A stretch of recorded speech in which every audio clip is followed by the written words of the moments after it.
Okay. Okay. Welcome aboard. This is Gary Moyer, as the technical chair of the local LA section of AIAA. And today we're going to have a program with Kevin Burns. And we're going to be discussing the subject of tutorial and how to develop an efficient team through tutoring, mentoring, and publishing to develop a professional society, a professional team and also to improve the your career development. So with that, Kevin, let's go ahead and let you get started. Okay, can you see the screen all right? Yeah, yes. Okay, so over 10 years ago, the history sessions at SciTech had dwindled down to maybe 1 or 2 papers and a panel discussion and like that. And the problem with the panel discussion and some invited speakers was that the goal of the history committee was to preserve the history of the profession, the industry, and of the society itself. And so if you have a panel discussion or you have an invited speaker, that means there's no written paper, which means that nothing is preserved. So I wanted to find a way to be able to get more papers written, and at the same time have a program by which we could mentor young people writing for the first time. And I got tremendous pushback from TAD, the Technical Activities Division. They told me that they didn't want students and young professionals writing history papers. They wanted to write technical papers. But the problem is you get a sophomore or junior in college, they don't know enough to be able to present a technical paper, and it's pretty intimidating when they get up there and they see captains of industry and professors out into the audience, and they don't have enough depth of knowledge to not have their data all questioned. So by writing a history paper on that technology, then all the pressure is off.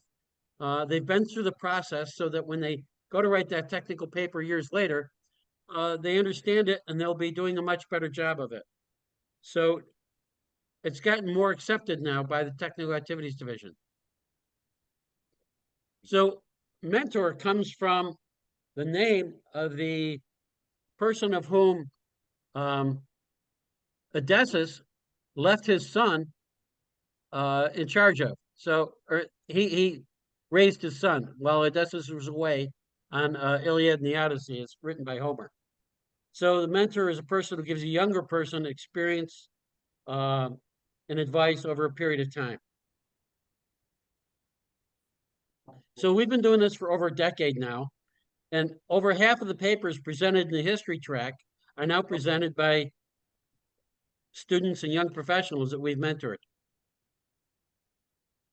So why publish? When you apply for a position, of which all of these young professionals and students will be doing, one of the main things they ask are, how are your communication skills? And how do you actually convey that? You can tell them that you've got great communication skills, but until you get onto the job, the employer isn't really all that sure. But if you've published a paper that's peer reviewed and published in a journal or proceedings, then it's a pretty good indication that you've got some communication skills. So why publish early in your career? Once you publish a paper, it's on your resume for the rest of your life. So the fact that you've published at that young point gives you a much better opportunity in your career, both in getting hired and once you're hired, in getting promoted. It's an important marker. So why history topic? I kind of already explained this, picking a technical topic when you don't have much experience in that area can be very difficult, but the individual student or young professional has now researched the history of that technology or whatever it is. They've done the research back to original source material. They're now the expert on that topic. And nobody's going to question their data. So why students and young professionals? We're passing firsthand information of our history on a new generation. I don't know if any of you recognize who's in this picture, but that's Howard Marks, who retired from Northrop Grumman there in Los Angeles. I found out he was in a retirement home up here in San Diego and hooked him up with Lindsay Sweeney here. And I could tell you, he lit up every time she walked into the room. And she was very thrilled to be able to interview somebody of his stature, and she wrote a paper on him. And she did run into some problems. We got about halfway through the process, and when we realized all of a sudden that he couldn't remember anything more recent than the Kennedy assassination in '63. So he started getting some dementia, but nobody would have known if we hadn't been in the middle of this interview process. She was able to complete the paper. He got to see it. He really got a kick out of it. And unfortunately, he didn't last much longer after that. So she was able to capture that important history and put it in for posterity. So here's who we've got as advisors. We've got Xiaofeng Liu from the University of San Diego State University. Tim Takahashi was formerly University of Arizona. He's now at the Air Force Institute out in Dayton. Gary Vogel has also got his doctorate. And then we also have, Professor Mark Anderson from UCSD. And then myself, past committee chair, Mike, past committee chair. And Stephanie, she's also a young professional. She's graduated from the University or from Virginia Tech in aerospace engineering. She worked for a number of years at Boeing and then decided she was going to go for a law degree. So she's just finishing up her year of pre-law at George Mason University, and she's applying to law schools now. But she's already written a paper. She did very well. She's a member of the history committee, and so we've got her also consulting and advising a student. So if you go to the AIAA history website, which is not part of the AIAA website, the reason for this is AIAA just didn't seem to be able to manage their website properly. And it just, they kept, every couple of years, they take it down and make it disappear again, as they're doing right now. So Engage is just going to disappear one of these days. Everybody's been warned, take your stuff off of there if you want anything from there. So a couple iterations back, we started our own website, which is AIAAhistorykcommittee.com.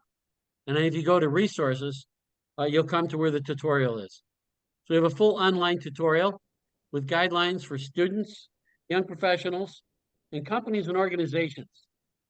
So a lot of companies want to write their history, and I tell them that the 15 to 25-year mark is very crucial for them. People don't start up a company usually when they're in their teens or in their 20s. Usually they've got enough experience that they're in their 40s and 50s when they start up a company. And by the end of 20 years, they're ready to move on, sell the company, or step down and let somebody else run it for a while. Once that happens, you start losing corporate memory of how the company began and everything else. So that time period is very important that you get that early history written. And then once it's written, it's preserved in the proceedings. So when you reach your centennial, they still have that data available to them. And when you write a paper, you can retain the copyrights, which means that you can repurpose that paper any way you want. So if you want to use it as a introduction to your customers, potential customers, or any other way that you want, you can retain the rights to that paper.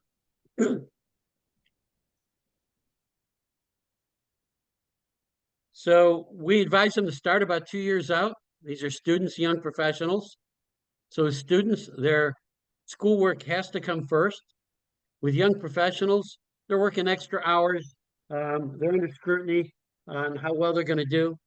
And so they need to focus on their career first and let this come afterwards. So basically, this is the schedule. We just started a cycle. Like I said, we meet online every 2 weeks. And so with this spring, we were in picking a topic. We've got a large number of students of which already picked their topics. And now they're moving into the next stage, which is doing the research, building a repository of knowledge. And then they can do some writing also. So as they come to a particular concept or idea that they want to put in the paper somewhere, I urge them to write it up while it's still fresh in their mind and make sure that they've got all of the endnotes in it for each sentence that they write that needs an endnote. Put that in there so that when they do put it all together, those endnotes will track by themselves. And don't try and keep a separate record of your references. We'll get more into that later. So they can continue doing some writing and research, but we don't expect a lot to get done from the fall to the spring during the school year. Again, the studies have to come first. If they can't get it done in 2 summers, well, then they can just put it off for another year. There is no deadline to have this done. So we'll let it go like that. And of course, in the spring before the January conference is when the abstracts have to be submitted. And during that summer, they can complete the writing and build their presentation. And then the schoolwork starts again. They have to submit their paper around the 1st of December and then be able to present it in January. So these are all links that are on the website. So as you can see, we've got process guidelines with how to do everything along the way. The resources, we got everything from the templates, checklists, style guides, everything you're going to need to be able to write that paper. So all of that is online. It's easy for one to be able to go through on their own. So student advice, we tell them about how to get extra credits for the paper, how to find themselves a mentor by dialing into the meeting that we hold via Zoom every other Friday. We will assign them a mentor and walk them through the whole process. They're submitting the abstract, finding the topic resources. Before you actually pick a topic, you want to start investigating and doing some research on what you think your topic's going to be.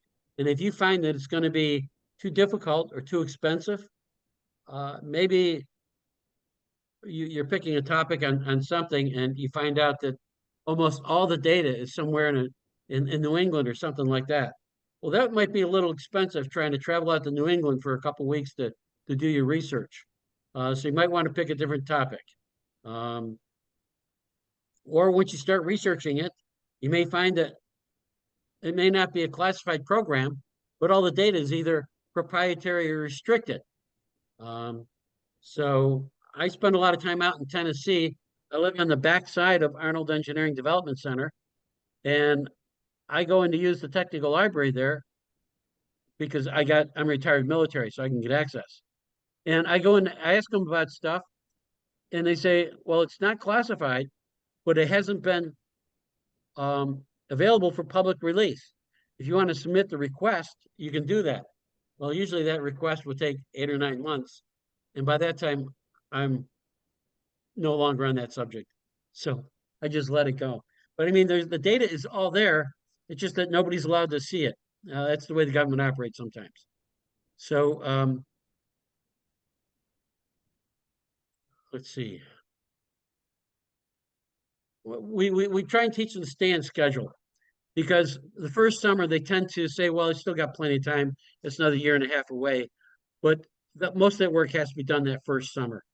Funding. We explain to them that, unless they're getting sponsorship from the school, then there's going to be a lot of expensive getting to Florida, where they're going to stay while they're in Florida.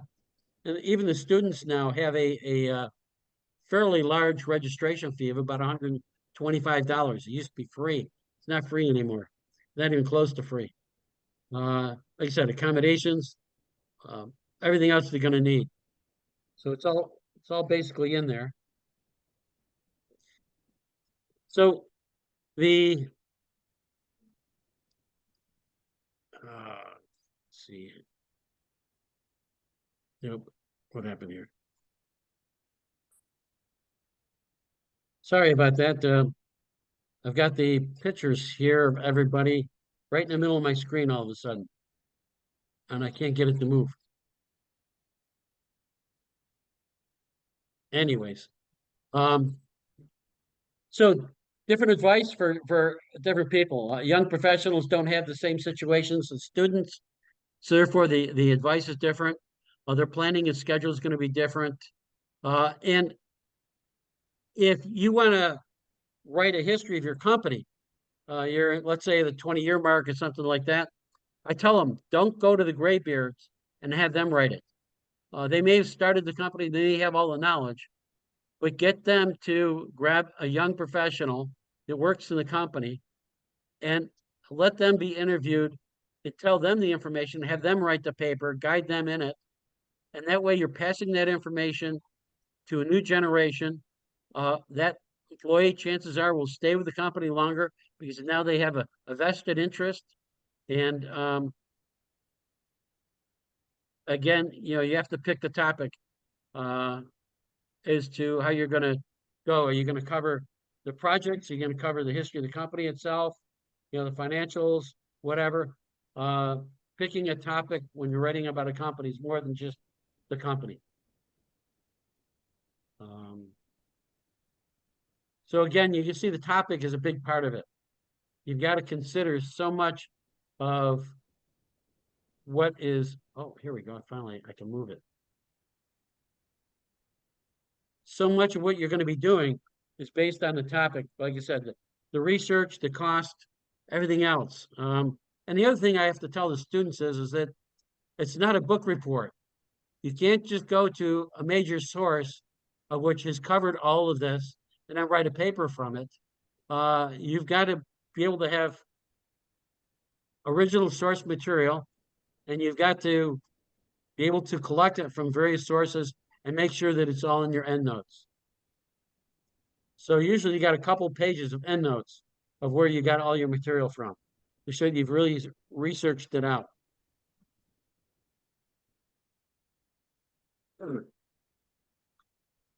Again, this is all about topics, getting them started. So we usually have sessions. As a track is made up of various sessions, and sessions are made up of 4 to 5 papers each. So within the history track, we generally have a session on international history. Lately, we've had it on DEI in history, women aviators, things like that. Centennial events. Since 1903 or since 2003, we've had a centennial event every single day somewhere in the United States. Either the first time somebody flew an airplane in Idaho, or the first time that an airport was built in a particular city. There are historic centennial events taking place all the time right now. And biographies, tremendous biographies in corporate histories. So the current students, what they're working on is, where do we go? Again, this window is in the way. Oh, aerospace in Mexico. We've got 3 biographies underway. We've got one person of which is interested in atomic flight. So Lockheed actually made, or at least proposed, it's never made, the LC-1201, of which basically was propelled by a nuclear reactor. Black women in aerospace, in the history of the SDSU student branch. So building an outline, it's the first step. So Generally, if they're doing a biography, I have them do an initial interview with the person they're writing the biography on. And then from that, they put together an outline and they go over the outline with the person they're writing the biography about. And then from there, they can go on. But the outline is going to be important because it gives them a starting point. It's going to change as they go along. But as they basically have the topics for each section of the paper, they can start filling in those areas. Building a repository of knowledge. So again, once they've picked a topic, they need to build up a large repository. I tell them put a folder on your computer and just start dumping stuff in there. They'll be surprised that by the time they finish, they'll probably have close to 0.5 terabyte of data in that folder if they've done their research properly. So there's a lot of sources where they can get their material from, both online and offline.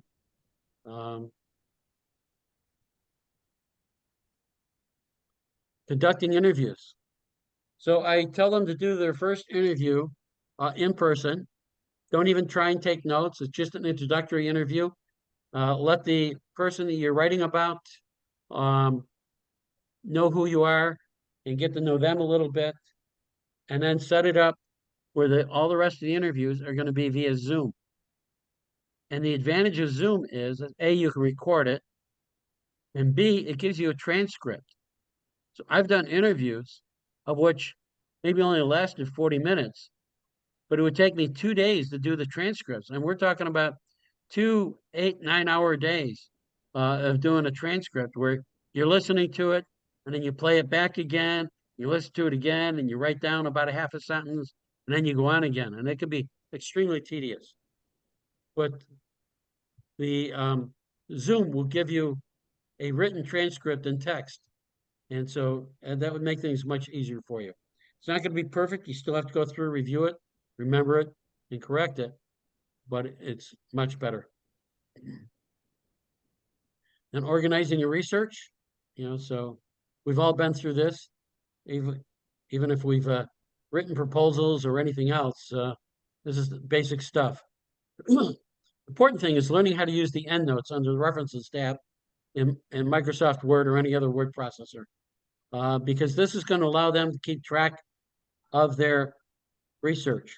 So I've had students decide that they're going to keep a separate list of where they got the information from, but then once they got finished, they couldn't correlate one to the other and basically threw everything out and had to start all over again.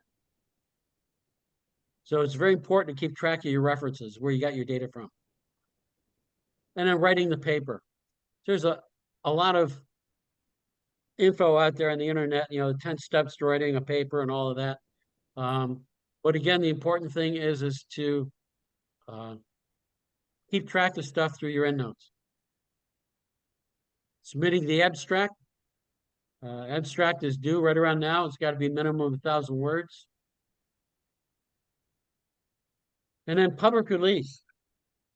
So students and young professionals aren't that familiar with public release statements. So I've got a student right now who's writing a biography of, anyways, they're writing a biography of a Northrop Grumman designer. And so we just had a meeting with him yesterday, sat down, introduced each other and everything. And I asked, I said, do you want this paper to be on the person or on the projects they worked on? And they decided, well, we can do a little bit of both. I said, in that case, you need to let him have you know what data is going to have to be reviewed, because he retired out of Northrop Grumman. We all signed proprietary release statements when we got hired, and that's in effect even after we retire. So therefore, if he's going to talk about the projects he worked on, then there's going to be a proprietary release statement that's going to have to go with that. So in Northrop Grumman, it's called EPROCs. Now, if they talk about a project that Northrop Grumman did, and it was under an Air Force contract, then it also is going to have to go through Air Force Public Affairs Office release. So that could actually add up to a year of review time to a paper sometimes. I wrote a paper on the Bacon program, the Battlefield Airborne Communications Node, and I had to withdraw from conferences 2 years in a row because it took me 3 years to get the release from both the Air Force and the company. In the end, I think the only reason I got it was they were tired of me bugging them all the time. So, but anyways, releasability, we explain that quite a bit, and it's something you have to go through. And that includes ITAR too. Of course, once they got the paper all written, and hopefully that is all done before the end of the summer, of the second summer. Then they have to build the presentation slides. But if they're going to have to go through review, and what we decided with that biography I was telling you about of the Northrop Grumman person was that he would let them know what projects he worked on at Northrop Grumman, and if he wants any information about it, he can look it up online. And that way, because he's taken it from open source and he's got it written up in its references, then it's not attributed to the one the biography is about, and it's got no connection to proprietary data, and so therefore there's no review required. So that saves that a lot. So preparing the slides, they have to present the slides because there's a no paper, no podium, no podium, no paper rule, which means if you don't submit a paper, they're not going to allow you to give your presentation. And if you submit a paper and you don't make it to give your presentation, then it's not going to be published in the proceedings. You're not published. So we stress this upon them. And then the narrative. And so if you have to go through a review, let's say with proprietary or military review, then they not only want to see the paper, they want to see the slides that are going to be presented in the presentation, and they want to know exactly what's going to be said. So you have to have a written out narrative and you have to stick to it. As you know, with ITAR and other information, if there's a foreigner in the audience, of which approximately 20% of those attending the conference are from outside the United States, then once you've stated something in the presentation, you've exported that information. So again, you have to make sure that they understand that. And now we're in the process of continuing to recruit people to join us. So as we approach the AIAA Centennial, which is coming up, so the AIAA was started around 1931, I believe, with the IAS, and then the American Rocket Society was 33. So, or is it 1930 and 32? So the AIAA picks the year in between as being the centennial year. So it's coming up. We're within 5 years of it now. We're trying to get as many papers written on the history of the AIAA and the various branches and sections, so that by the time we reach our centennial, we may even have enough materials where we can put together a book for the centennial. So anybody that's interested in working on the mentoring program side of this, or if you can recruit any students or young professionals, then that would be great. So what topics are there in LA? Well, first of all, nobody's written a paper on the history of the LA section. There's only 3 cities in the United States that actually had a building that was owned by the organization. That was New York, Los Angeles, and San Diego. So there's a paper already written on the history of the IAS building in San Diego, and that's been published. Nothing's ever been published on the IAS building that was owned in Los Angeles, or even on the one that was rented afterwards up in El Segundo. Also, the Pacific Aeronautical Library was located in Los Angeles on Beverly Boulevard. And that's basically, that was fully owned by the Institute of Aeronautical Sciences, which is the AIAA. And that held a huge library of data. So nothing's ever been written about that. You've got a number of student branches there in Los Angeles. You got UCLA, USC, um, and MIT, or not MIT, I'm sorry, Caltech. So all of those branches have their own history also. We've already gotten the one written on the student branch at UCSD here in San Diego, and we've got a couple of students working on writing about the one at SDSU. So we're starting to get all the history of AIAA written down here in San Diego. I'd like to see the same thing happen up there in Los Angeles. So Los Angeles is one of the oldest and greatest AIAA sections in the world, and their history goes way back. Also, the history of the DBF programs. Each of the branches, student branches, have had a DBF program going back for years. History of companies based in Los Angeles. LA has been a center of aviation since the very beginning. History of fellows, honorary fellows, and any national officers. A lot that can be done in biographies. So Los Angeles has a lot of untapped history. So we meet in these Zoom meetings every other Friday. So here's the link. Gary, is there some place where we could post this?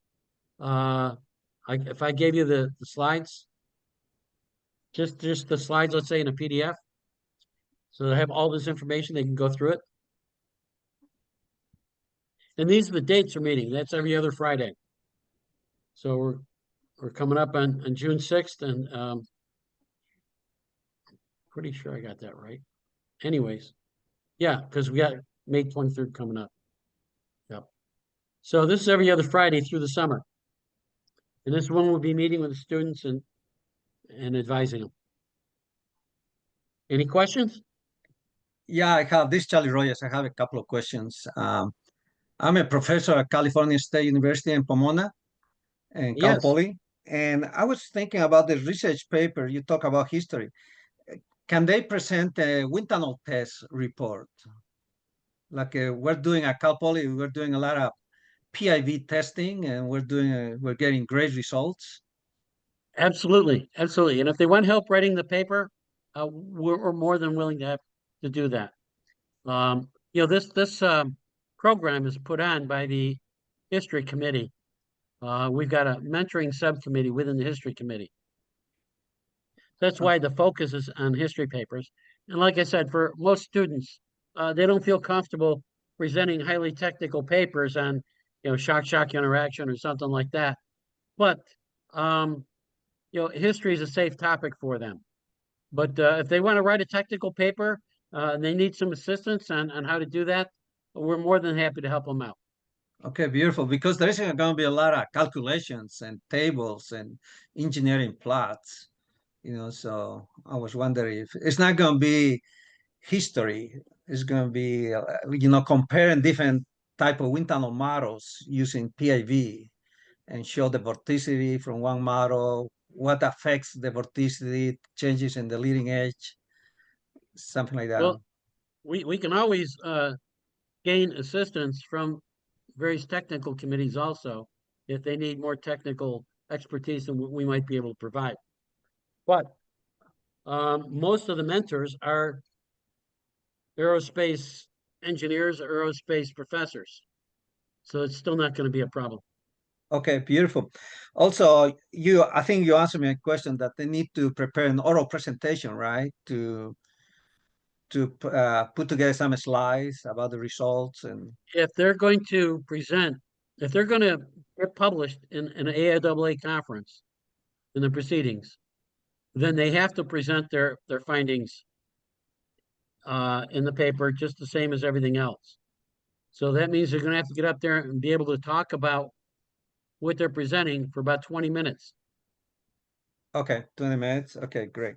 Actually, you can do it for 15 and then allow 5 minutes for questions and answers, however you want to do that. But you have to do a presentation. Okay, beautiful. Sounds good. I have a question. You mentioned about ITAR. We have a lot of customers. They come to our wind tunnels to run wind tunnel tests. Like in the summer, we had 3 customers that plan to use a tunnel. Yep, How do we handle? We have one customer from Australia. You know, yep, Australia is friendly people, but we still have to go to ITAR, right? Be able yes, to collect data and send to Australia, right? yes. So, who do you work for, if you don't mind my asking? Cal Poly Pomona. Okay, so, you probably have a legal department there, and I would contact the university legal department and ask them for advising you on ITAR. So You know, ITAR, I try and really I had to say that I had no idea what I was talking about. They just tell me, just send the data. What's the big deal? So because before I was working for the Boeing company for 30 years, I said, no, no, no, you don't send the data to a that's right, foreign country. that's right, that's right. On the ITAR, I think that asking for forgiveness is the better approach than asking for permission. If you ask for permission, you're looking at a 1-year delay. And if the data is classified, it should be classified. It'll be marked classified. Otherwise, should be public domain. I'm sorry, but I strongly disagree. That could be very poor advice. If you're a company or corporation, that can put you right out of business. Um, Right. if you get ITAR has got some very severe penalties to it, and there's Yeah, very little forgiveness. I remember with the Boeing company, always they told us, don't send anything out of the country if you are not allowed. I mean, you don't have a permit. And I Right. was wondering if that applies to the universities. It applies to everybody in the United States by the law. But that's why I say that the university, if they're going to start depending upon these contracts with foreign entities, then they're going to have to get themselves familiar with the ITAR requirements and get somebody within the university that can advise them. Okay, how about doing what I call money laundering?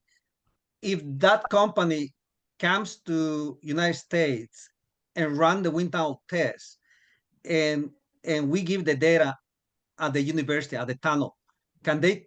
That's their problem. What they do with the data, they take out of the country. They can be arrested, not us. No, no, you're responsible because you're the one that exported it. What they do with it after you export it is up to them. Oh, So now, Australia, we have special agreements with Australia, and we share classified data with them, but those are under those specific agreements. And so therefore you have to ensure that if you're sending them data that is restricted by ITAR, that those agreements are in place and that's been approved by the government. right. And the contract, right, says that this Right. company has been approved. Right, because So, based on my experience with Boeing, I don't want to get in trouble with the one that he said, "Oh, just mail the data," you know. So yeah, yeah. So Now, if the university can't advise you, I guess the next step would have to be to go to the State Department. I don't know. I never got involved with that. I retired from Northrop Grumman, and we always had uh, ITAR consultants that we put everything through them, and we didn't worry about it after that. yeah, you're right. You're right. Yeah, I will figure out. You know, so okay, so Doug just Googled the ITAR and found some regulations in the open district, in the open web. And so that's the recommendation for let's for determining whether or not the data that you are talking about is needs to be dealt with in the technical format that way. The thing that I'm not sure of, and if data is developed under a contract, then you have a definite set of explicit rules about what can be distributed and how the data should be reported. If it's done academically, I don't know what the limitations may be. There is a distinction between public domain data and data that is developed under specifically either corporate individual research and development funds or under federal sponsorship. So can you talk to that a little bit? Me? Yeah. No, like I said, I'm not familiar with ITAR rules, other than the fact that I retired after 25 years in the military doing intelligence analysis.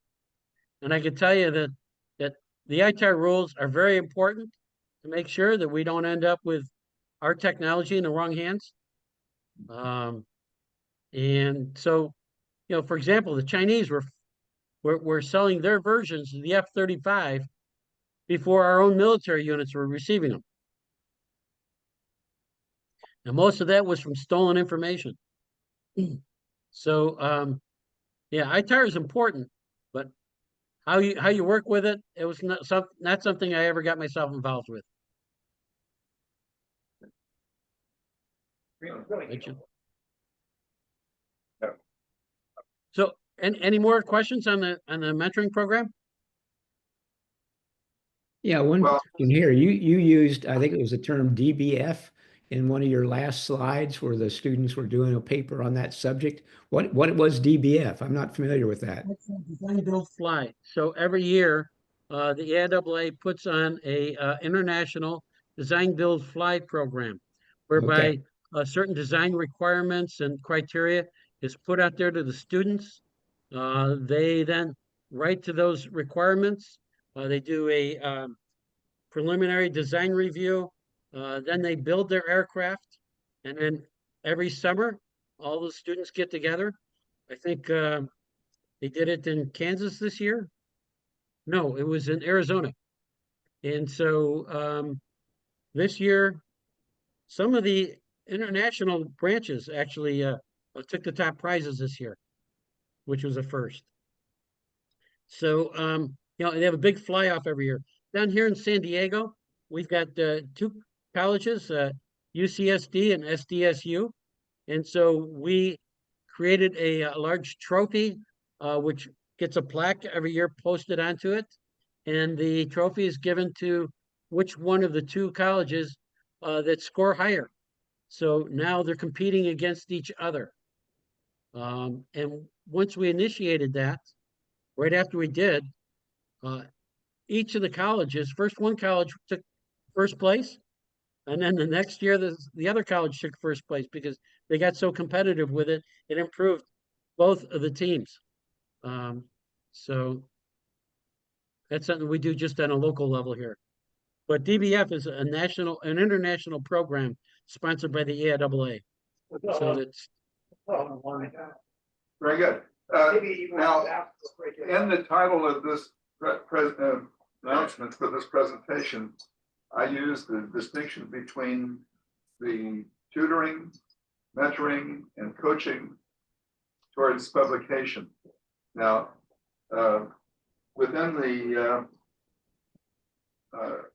first of all, let's just discuss the distinction between tutoring, mentoring, and coaching, and how one, as either a potential tutor, mentor, or coach, may initiate that, or how the students themselves can seek out their tutor, mentor, or coach. so. I guess it's all tutoring to some extent.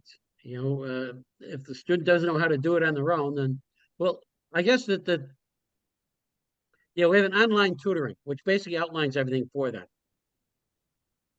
And then mentoring is where they're working with somebody that has some expertise on the particular topic.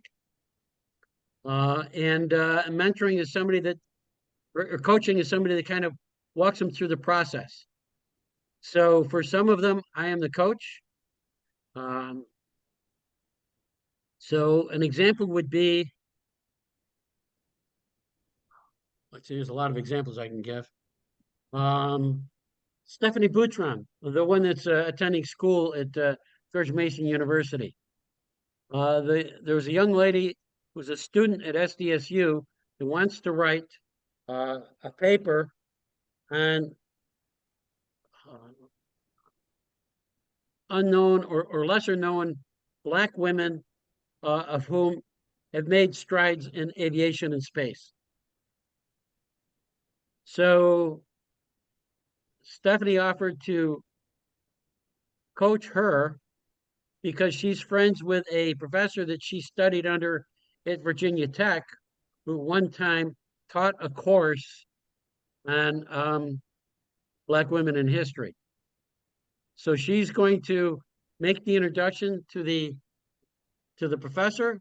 The professor will then be the mentor to tell her where she should search for this information and give her some ideas on who she might want to cover and like that. And then Stephanie will remain as the coach, working her through the process as she writes the paper all the way to presentation. Does that make sense? Another one is I mentioned to you, there's a gentleman that wants to write, he's a student on Mexican aviation history. So down the street from me here at Imperial Beach, I met a gentleman whom has published 3 books on Mexican aviation history. He lives in a modest little house down by the beach, and he's turned his garage into an office where he does all his research. It's a big library inside his garage, and that's where he writes his books. So what I'm going to do is I'm going to team that student with that author. That author will then mentor him on what topics he might want to cover, how he might want to do it. Meanwhile, I'll be coaching him all the way through the process as he works with that mentor.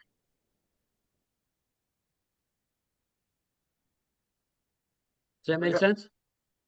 Yep, very good. Now, thinking back about early in my career, I worked in the Lockheed methods group for structural analysis, and I was part of a team that developed an optimization program and routine.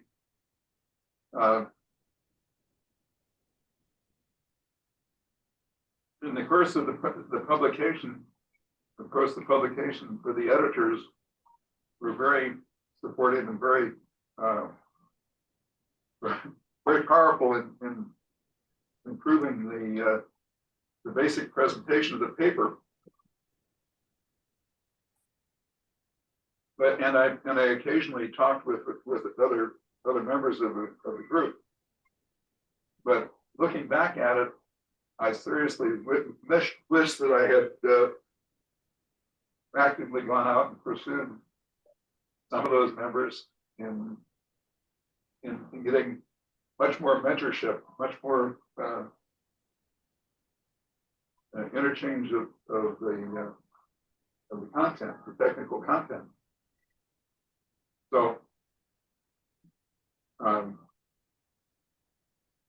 I feel now, even now, that that through the career, the habit was to kind of go as a lone wolf on the project, and I know that that working more in teamwork and collaboration would have probably been a very effective technique. So, yeah, I advise students when I talk to them to seek out a mentor and a champion. And so the difference is that a mentor is somebody of whom it will advise you on how to make decisions towards your career and give you advice. And a champion is not somebody who gives you any advice or anything else, but they're aware of your capabilities and they believe in you, and therefore are in a position to help you advance.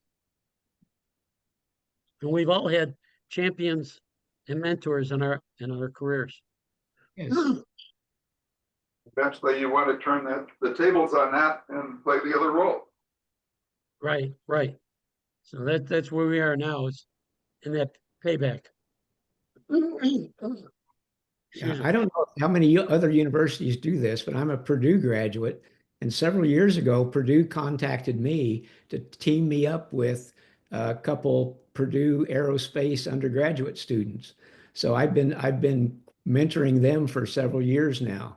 And so that it wasn't just me. They marry these aerospace students up with a number of their graduates that are out there and have experience, and team them up with their undergraduate students. Well, it's a large part of what we're doing through this program too, is that, students come to us and say, well, I want to choose a topic. So sometimes those topics are really difficult, such as that atomic aviation one. So where are you going to go? So I'm putting them in touch. I happen to know the curator at the Atomic Museum in Albuquerque, New Mexico. So there isn't a lot of places you can go. I keep telling them it's going to be almost impossible because the Department of Energy puts all sorts of restricted data on that stuff. But they're going to try it out anyway, so we'll do what we can to match them up. But we don't have any expertise in atomic aviation, but we will find them somebody that does, and then team them up with that. Yeah, I've never helped any of these students write a paper, but it's mainly, answering their questions on what courses to take next semester, or helping them with summer intern jobs, or what are they going Right. to do after graduation, that sort of thing. So if we got a couple of minutes, I'm just going to give you a quick overview, really, really quick, on the CalTAP program. Is that all right? Good. So the American Legion, back in 1980, I was the commander of the Hughes Aircraft Post when I worked at Hughes Aircraft. And we teamed up with the Civil Air Patrol and the AIAA in Los Angeles to put a program on for teachers that were going for their master's degree and had to get a certain number of credits. So this was a 1-credit course. The course was accredited by Cal State LA. We got their accreditation. I wrote up the course outline. They accepted it. And so the AIAA, their participation at that point was they paid the speaker fee for Nichelle Nichols to come in and talk to the teachers. Now, Nichelle Nichols was the one that played Lieutenant Uhura in Star Trek. And she after that was also recruited by NASA to try and recruit Black women into the NASA program. So anyways, we're looking at that, trying to, how can we build some old alliances? In addition to being Director of Aerospace Outreach for AIAA, I was also still am right now, the chair of the American Legion Aerospace Commission. And I've published 2 AIAA papers on the history of the Aerospace Commission in the American Legion, running from 1919 to 1945.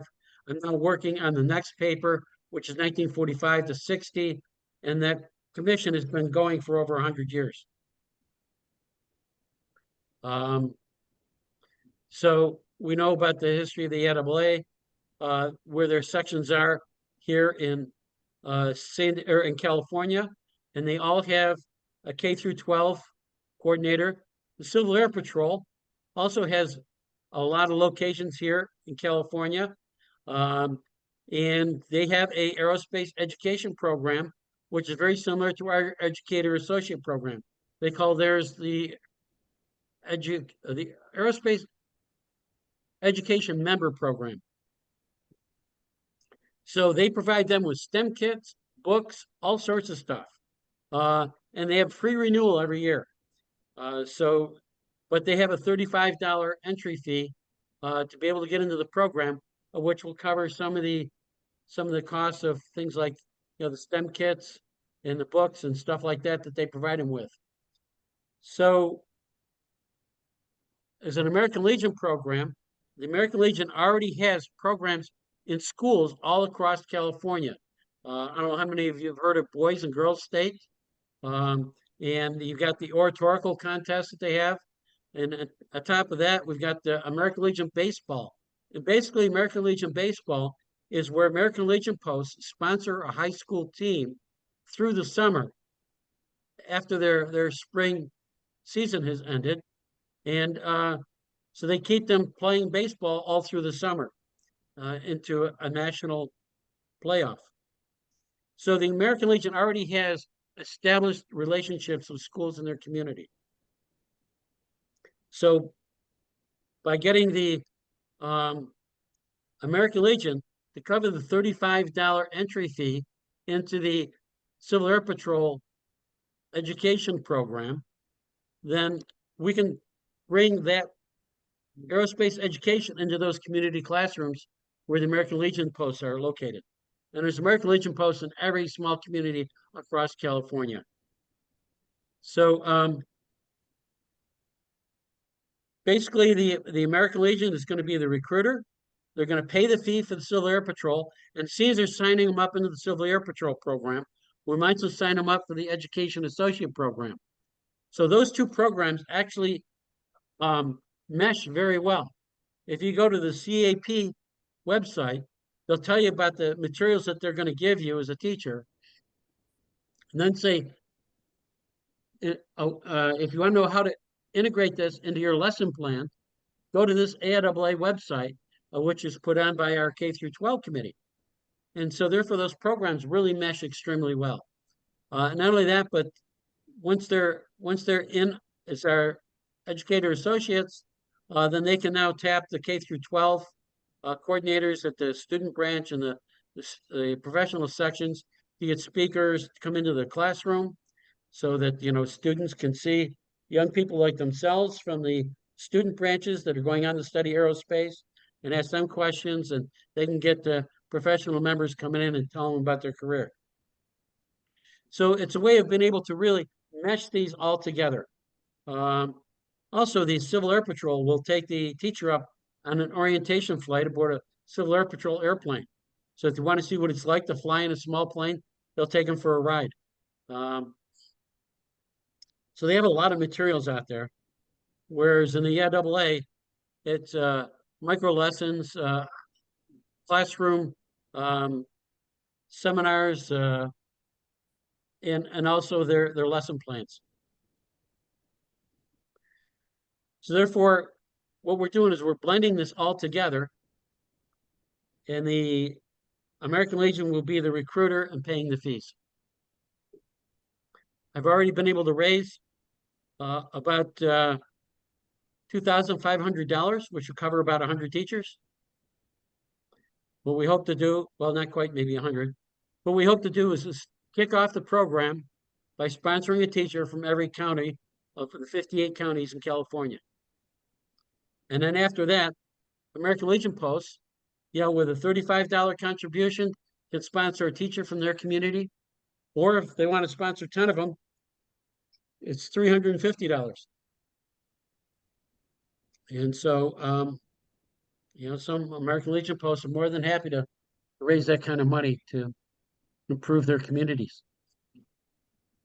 So that's the whole thing in a nutshell. Beautiful. All Thank you. I have one more question for you. So to present the paper, the students, they have to be member of AIAA? They don't have to be, but boy, it's a lot cheaper. First of all, they don't get the student discount if they're not a student member. So registration at the conference is over $1,000. Wow. Registration for a student is up to, I think it's 160 right now. Even without presenting a paper? Just, yes. You can't present a paper unless you registered for the conference. Okay. So, and then there's the expense of travel and everything else. Now, I find that the schools down here in San Diego, if they apply early enough, which is why we're starting 2 years out, oftentimes the schools will give them a grant to present a paper. So Okay. because presenting a paper as a student from that school gives that school some prestige. And therefore, the school will cover maybe the travel costs, the registration fee, or maybe their travel costs in a hotel or something like that. It won't cover 100%, but they'll cover some of it. And if you go through the online tutorial, it tells them, figure out where your budget's going to need to be and build up towards it. Put so much away every month during the time you're working on that paper, so you got enough to cover your expenses. So we kind of touch about pretty much everything they need to think about in that tutorial.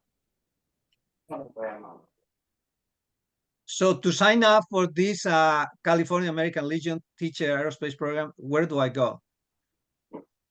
Well, we haven't kicked it off yet. It's going to kick off Okay. probably sometime during the summer. The American Legion posts will be finding out about it probably around September.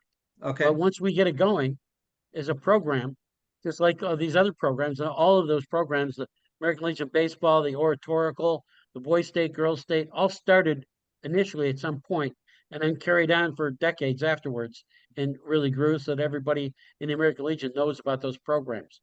You can go to any American Legion post and ask them about those programs. They'll tell you all about it.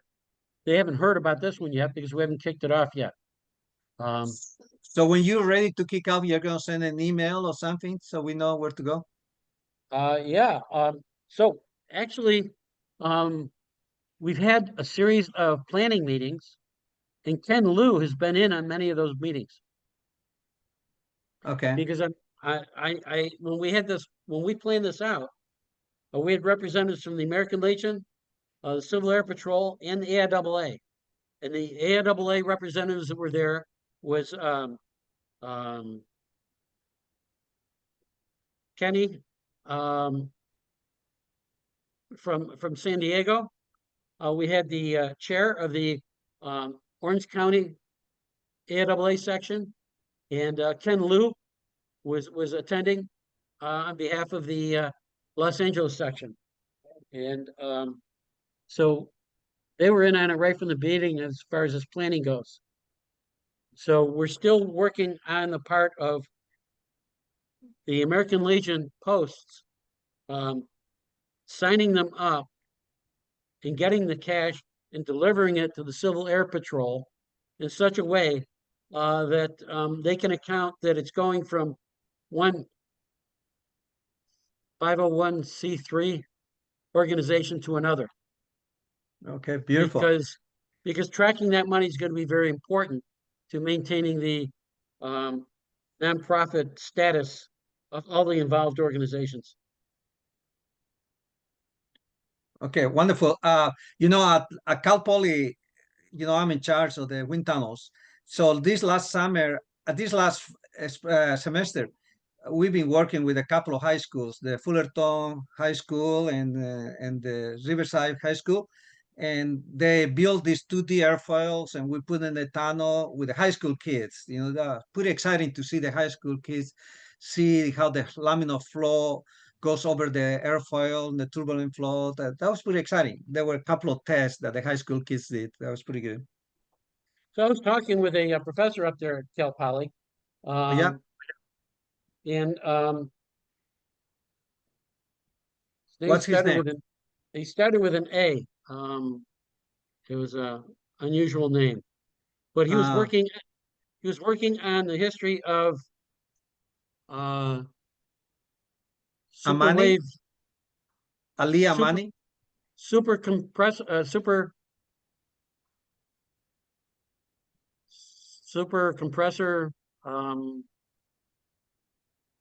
shock tunnels. Oh, shock tunnels. Yeah.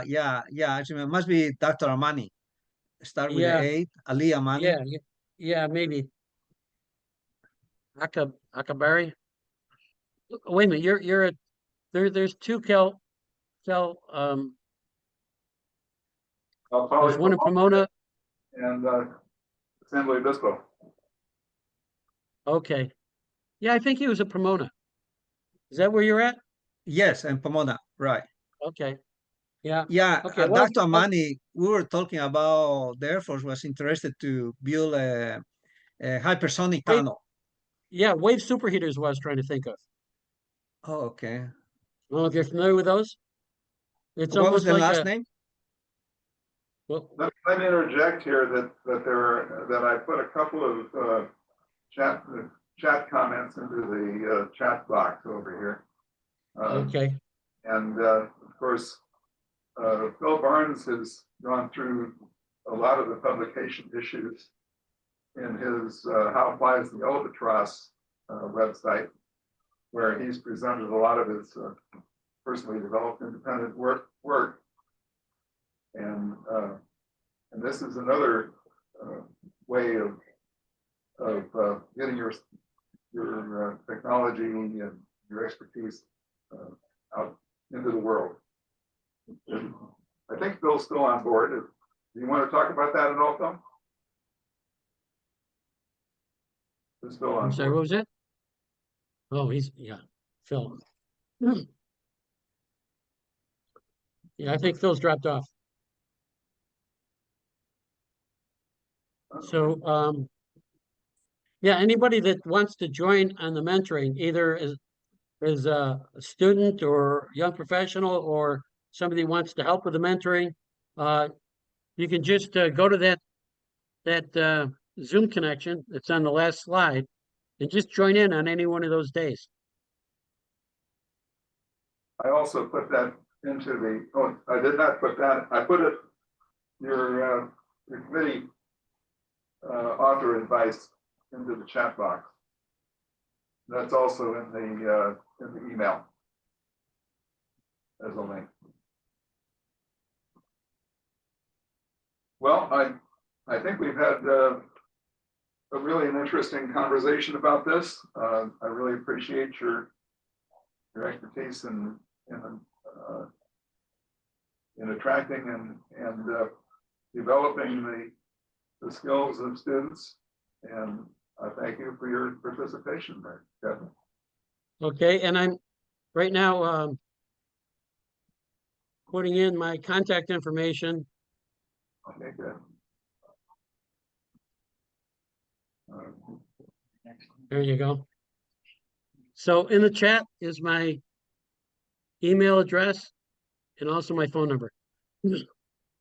Feel free to contact me anytime. Okay, so I think we're going to terminate the recording of this episode at this time.